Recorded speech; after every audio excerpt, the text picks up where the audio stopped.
Balikan na si Daniel Padilla at saka si Catherine Bernardo.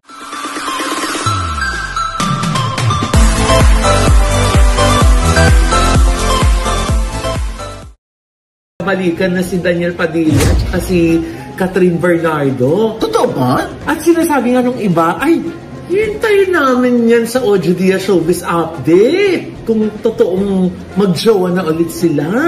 Kasi si Ojo Diaz yung nakascoop na naghiwalay na sila eh. Diyos ko, porque naman naka-scoop ako. Ako din dapat maka-scoop kung sila na ulit. Nakakaloka ka. Yun na nga, di ba? Talagang binabash niya ang kumpare natin si Christian Gaza. Dahil sa kanya nga galing yun. Pero yun na inilinaw agad, no? May video pa nga dyan si Christian Gaza. At sinabi niya, hindi naman niya kino-confirm.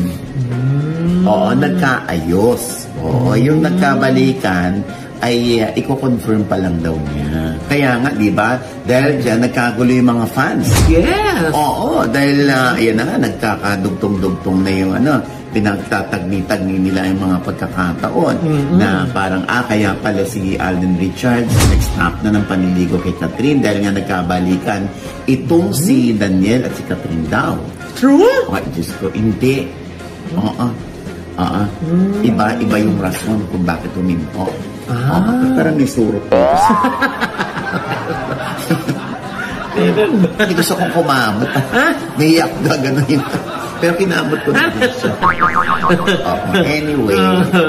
Ay! May malaking surot. Ay! Hindi yan surot, kuya. Ayan!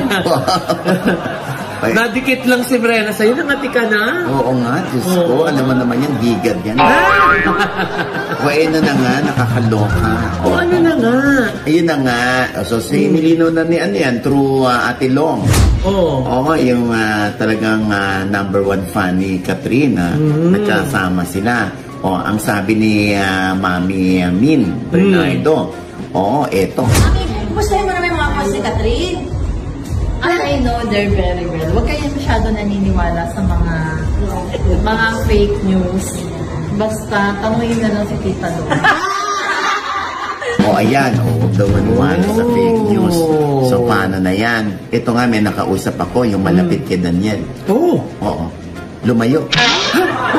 Kasi malapit siya. Hindi, yun na nga sabi. Ano? Yes, Tito Oj, nagkaayos sila. Pero yung balikan, wala pa. Pero okay sila. Naku, kuya. Yung mga okay niya yan, magkakabalikan din yan sa ending eh. Ay, nako, Diyos ko, pag narinig ka ng Katniel fans, ako, iibigin ka nila. Yayakapin ka nila kung yan ay magkakatotoo. Kaya lang, di ba, yung mga fans si Catherine talagang ang binabash naman si Daniel. Yung parang, ano kinalaman ni Daniel? Sorry pero ano kinalaman ni Daniel para i-bash? Unang-una, chismis yun. Yun nga yung kumakalat na nagkabalikan. So bakit kailangan i-bash yung si DJ? O i-bash si Catherine? Tapos ang dami pang mga, syempre may mga mema pa yan na, Catherine, huwag mo nang yan babalikan yan. Diyos ko, nakatayo ka naman nang wala yan. Yung mga ganyan. Samot-saring mga opinion. Tapos parang, anong kinalaman ni Daniel to? Parang, di ba? Parang, syempre, lahat naman ng tao, mayroong pag-asa na magbago, o na mag-move on, o mag-move forward, di ba? Tanggapin na lang natin na ganun talaga.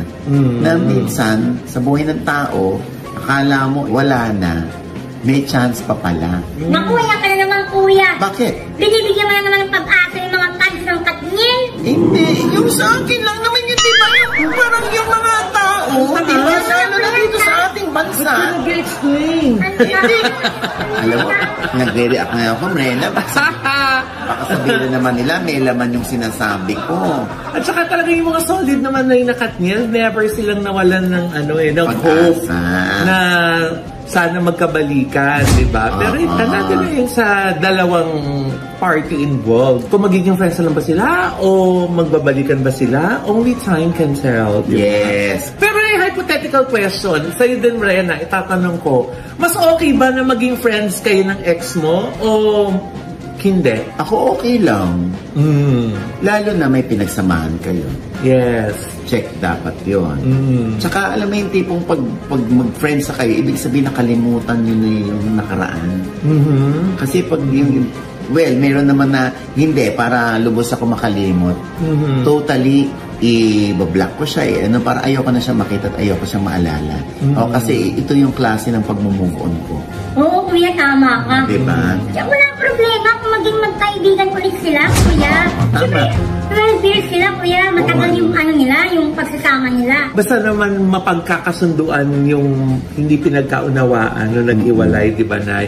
Kasi depende din yan. May mga hiwalayan na madalas, di ba, hindi maganda or ano. Pero kung repairable, eh di mas better maging friends with your ex. Diba? At tandaan mo, ha, dito nyo rin unang narinig sa OGD Showbiz Update na pinuntahan ni Daniel sa dressing room sa Araneta ng ABS-CBN Christmas Special si Catherine.